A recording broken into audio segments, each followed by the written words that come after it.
윤석열 대통령이 점심 식사에 한동훈 비대위원장을 초청했는데 한 전 비대위원장이 거절을 했다라고 하는 요 이슈를 놓고 지금 두 사람 간에 이제 이원장에 사인까지 하고 도장까지 찍은 거 아니냐 뭐 이런 한간의 얘기들이 나오고 있는데 실제 그런가? 근데 제가 보기엔 여기 홍준표 대구시장이 간기가 숨어 있는 거 아닌가 그런 생각이 듭니다. 16일 저녁에 홍준표 대구시장 부부와 윤석열 대통령의 부부가 윤석열 대통령의 관저에서 만나서 몇 시간 동안 저녁 식사를 했다라고 하는 것이 이제 뒤늦게 알려지면서입니다. 홍준표가 저녁 먹고 나와서 다음날 막 떠들고 다닌 거예요. 한동훈을 향해서 윤석열 대통령을 배신한 사람이다. 당연히 얼씬 말라. 배신자론을 뒤집어 쓴 거예요. 홍준표의 끊이오는 이간질은 윤석열 대통령과 한동훈 두 사람을 분열시키고 그리고 이제 보수를 분열시키고 결국은 대한민국의 유권자들을 분열시켜서 결국은 씻을 수 없는 패착을 일으킬 수 있다. 저는 이렇게 보고요.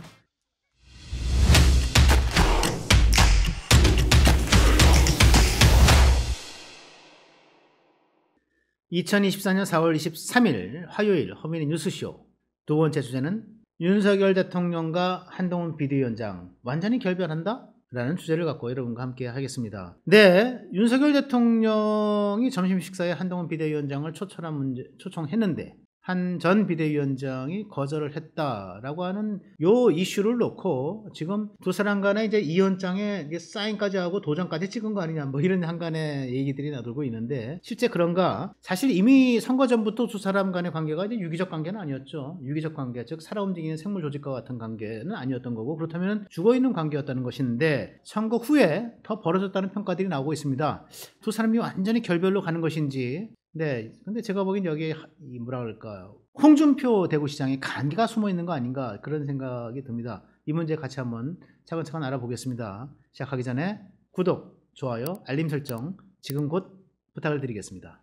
네, 한동훈 전 비대위원장이 윤석열 대통령의 점심 식사 초청에 대해서 내가 지금 건강이 좋지 않습니다 라고 이제 거절했다는 것이 이제 알려졌죠. 실제로 저는 안 좋다는 말을 듣고 있어요. 김경열 이제 일단 비대위원이 이제 뭐 한동훈 비대위원장과 가까우니까 뭐 선거 끝나고 나서는 서너 차례 전화를 했다고 합니다. 하는데 계속 전화할 때마다 콜록콜록 기침을 했다고 하는 건데 이건 뭐 기관지가 안 좋은 것인지 아마 소화기 계통이 안 좋은 것인지 하여간 뭐 좀 안 좋다는 얘기는 계속 들리고 있고요. 이게 뭐 일각에서는 한동훈 비대위원장이 선거 막판에 너무 스트레스를 받아가지고 뭐 목도 가고 뭐 안도 다 이게 소화도 안 되고 그래가지고 뭐 식사를 안 하고 그냥 콜라만 마셨다 뭐 이런 얘기도 제가 이제 듣고 있습니다. 그래서 자, 이와 관련해서 김경일 비대위원의 한번 목소리 한번 들어보시겠습니다. 아무리 지금 한 위원장이 백수 상태이지만 금요일 날 전화해서 월요일 오찬을 정하기로 했다는 건 조금 전 그 부분이 좀 이해가 안 되고요. 네, 한 위원장이 백수지만 윤 대통령이 금요일 전화해서 3일 뒤, 즉 월요일 오찬을 제안했다. 날짜를 몇 개씩 준 것도 아니고 이해가 안 된다 이렇게 얘기를 했죠. 김경열 비대위원은 이제 뭐랄까 이제 대통령의 의중이 한동훈 비대위원장에게 넘어갈 때까지 비서실장을 통해서 한번 거치고 그다음에 윤재혁 원내대표를 통해서 또 한 번 거쳐. 두 단계를 거치는 문제도 이해할 수 없다. 아니 한동훈의 전화번호 모르는 것도 아니고 대통령이 그냥 전화해서 야 우리 점심 먹자. 언제가 좋아? 이렇게 했으면 좋은데 뭐 이렇게 두 단계씩 거치냐? 이거 결례 아니냐? 일정에 이렇게 얘기를 했던 거고요. 말씀하신 것처럼 직접 연락하면 되실 텐데 비서실장, 원내대표 이렇게 두 다리를 건너서 하는 것도 보면은 조금은 전격적이지 않다. 제가 볼 때는요, 이거 사실은 이 두 사람 윤한 갈등이라고 하는 것이 뭐 총선 전에도 뭐 한두 차례 있지 않았습니까? 저는 한두 차례보다 더 많이 있었다고 생각을 해요. 지난 1월, 2월 이때에 이제 뭐 약간 지난해 말부터 얘기됐던 이제 소위 김건희 여사 명품백 문제, 디올백 문제, 그 관련해서 이제 한동훈 비대위원장이 결국 이제 국민 눈높이 얘기를 하면서 이제 김경일 비대위원이 계속 얘기하고 다니던 것에 이제 맞장구를 치고 호응하는 듯한 그러면서 이제 결국은 이제 대통령이 뭐 야, 너 안 되겠다. 그만둬라. 비대위원장 그만둬라. 뭐 이렇게 하면서 맞섰던 그것이 1차 이 갈등이었고요. 그다음에 2차 갈등은 결국 이제 3월 초 윤정석 문제를 낳았던 이정석 대사, 네, 호주 대사 임명했을 때 이제 이것 때문에 정말 그때까지 쌓아왔던 이제 뭐랄까 이 여당의 좋은 인상, 총선을 앞두고 한 달 전까지는 그래도 굉장히 비교적 좋아서 이게 뭔가 해볼 만하다 이런 느낌까지 왔었는데 이 문제 터지고 나서 또 황상무 뭐 수석의 이제 이 회칼 테러 문제, 언론 문제 이러고 터지면서 결국은 이제 지지율이 꺾이기 시작했잖아요. 그래서 뭐 현장에서 아우성 치니까 후보들이 여기서 또 한번 맞섰던 문제에서 윤한 갈등 2라운드가 있었던 거고요. 그리고 언론에서 크게 다뤄지진 않았는데 이제 윤한 갈등으로 다뤄지진 않는데 3라운드라고 하는 게 결국은 저는 비례대표 의원 그 명단에서 저는 한번 부딪혔다고 봅니다. 그래서 이것이 N차 갈등으로 이제 갈 확률이 굉장히 크다. 이런 와중에 이제 윤석열 대통령의 점심 초청 그리고 한동훈 위원장 전 비대위원장의 거절 이걸로 이어지면서 자, 야, 이 위원장에 이제 도장 찍고 이제 사인까지 했다 이런 얘기가 나오는 거죠. 그런데 주목할 만한 부분은 16일 저녁에 홍준표 대구시장 부부와 윤석열 대통령의 부부가 윤석열 대통령의 관저에서 만나서 몇 시간 동안 저녁 식사를 했다라고 하는 것이 이제 뒤늦게 알려지면서입니다. 알려졌던 것이 어떻게 알려졌느냐? 홍준표가 저녁 먹고 나와서 다음날 막 떠들고 다닌 거예요. 그러면서 뭐라고 떠들었느냐? 한동훈을 향해서 윤석열 대통령을 배신한 사람이다. 당연히 얼씬 말라.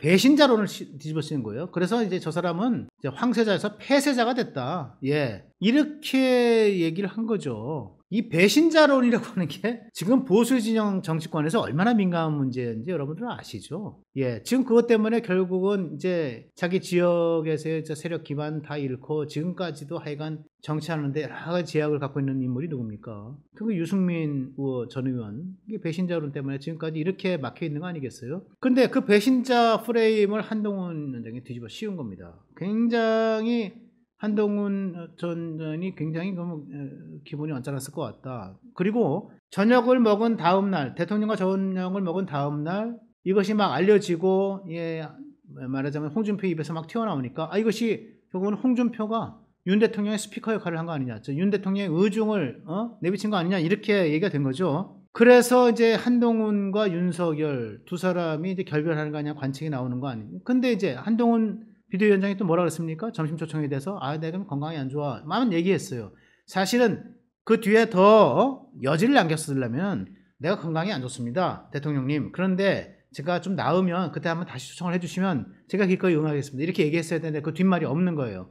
이거 결별하는 거 아니냐 이런 얘기가 나오는 거죠. 더군다나 한동훈이 페이스북에 글을 올렸습니다. 이 페이스북 글이요. 제가 한동훈 페이스북 가끔 들어가 보는데 2021년 정확히 10월 14일 때 마지막 글이 올라갔다가 요번에 이게 정확히 2년 6개월 만입니다. 페이스북에 글을 올린 거예요. 뭐라고 했는지 보시죠. 네, 저게 정치인이 배신하지 않아야 할 대상은 여러분, 국민뿐입니다. 잘못을 바로잡으려는 노력은 배신이 아니라 용기입니다. 사심 없고 신중하기만 하다면요. 누가 저에 대해 그렇게 해준다면 잠깐은 유쾌하지 않더라도 결국 고맙게 생각할 겁니다. 정치인이 배신하지 않아야 할 대상은 국민 여러분뿐이다. 이렇게 얘기를 했잖아요.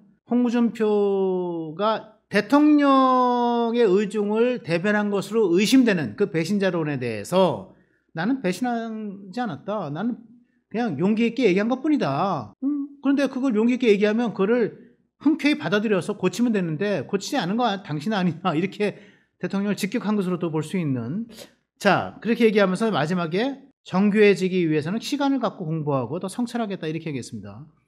예, 이거는 시간을 갖고 더 공부해서 다시 정치 무대에 돌아오겠다 이제 이런 얘기를 한 거죠. 윤석열 대통령은 어떤 입장을 갖고 있을까? 네, 정확히는 지금 알려지지 않았지만 일단은 자 어저께 윤석열 대통령이 직접 용산 대통령실의 기자들 앞에 서서 정진석 의원 그리고 홍철호 전 의원을 각각 비서실장과 정무수석에 임명하면서 직접 인선을 발표했죠. 그리고 일문답을 받았어요. 그래서 제가 보기에는 이게 이제 새 비서 진영이 이제 짜여졌잖아요. 비서실 인선이 다 끝나고 완전히 체제가 안정되면 저는 멀지 않아 윤석열 대통령이 한동훈 비대위원장을 다시 초청할 것이다 이렇게 보고 있습니다. 실제로 용산 관계자한테 제가 직접 들은 얘기는 신임 비서실장 임명 등 새 체제에서 대통령과 한 위원장의 회동이 재추진되지 않겠느냐 이렇게 얘기했습니다. 그 직전 KBS 특별대담에서도 2월이었죠. 윤 대통령이 한동훈에게 총선 끝나고 나서 보자 이렇게 얘기를 했던 적이 있고요. 저는 그 약속을 지킬 것이다 이렇게 보고 있습니다. 저는 이를 키운 건 홍준표 대구시장이라고 보고 있습니다. 그러니까 윤석열, 홍준표 두 사람의 만남도 제가 취재하기로는 대통령 측의 요청이 먼저 있었던 것이 아니고 홍 시장 쪽에서 꾸준히 요청을 해왔다는 거예요. 그러면서 이제 16일 날 서울에 오는 길에 꼭 보고 싶다라고 얘기를 해서 부부회동 만찬이 있었다고 하는 건데 그리고 나서 회동 뒤에는 막 떠들고 다닌 거죠. 여러분, 대통령이 뭐 공간이든 아니 관저든 아니면 어느 어떤 장소든 점심이든 저녁이든 정말 여러 사람을 만나고 있어요. 그런데 대통령과 만나면 보통 그 말을 발설하지 않는 게 기본 예의라고 얘기되어 있습니다. 대통령제 하에서. 그렇지 않습니까? 한마디 한마디 말의 무게가 굉장히 큰 건데 이상하게 홍준표만 대통령을 만나면 그것이 막 떠벌리고 지금 나오는 거예요. 윤 대통령을 배신한 사람이다. 폐쇄자가 됐다. 그럼 뭐라고 또 얘기했어요? 총리는 김한길, 또 비서실장인 장제원 내가 추천했다. 이렇게 얘기했는데 결국 두 사람 다 안 됐잖아요, 지금. 총리는 어떻게 될지 모르지만 저는 김한길 위원장도 사실은 이미 홍준표가 떠든 이상 저는 되지 않을 거다 이렇게 보는데 홍준표는 왜 이렇게 떠들고 다니는가? 저는 양수겸장의 수라고 봅니다. 첫 번째는 대권 가도를 가는 데 있어서 현직 대통령에게 인도스를 받는 것, 즉 이제 지지를 얻는 것이 굉장히 중요하다 보고 그래서 내가 이렇게 대통령 밥을 먹었다라고 과시하고자 하는 것이 하나 있고 두 번째는 결국 그 자기의 대권 가도에서 이제 결국 경쟁자 최대 라이벌이 될 수 있는 사람 즉 한동훈을 배신자로 프레임을 씌워가지고 떨어뜨리려고 하는 것. 이 두 가지 양수겸장의 수다. 저는 그렇게 보고 있습니다. 홍준표의 끊임없는 이간질은 저는 윤석열 대통령과 한동훈 두 사람을 분열시키고 그리고 이제 보수를 분열시키고 결국은 대한민국의 유권자들을 분열시켜서 결국은 씻을 수 없는 패착을 일으킬 수 있다. 저는 이렇게 보고요. 그런 의미에서 저는 홍준표가 이런 말씀을 드리긴 좀 뭐한데요. 스멀스멀 피어오르는 그 연탄가스와 같은 존재가 될 수도 있다. 그렇게 생각합니다.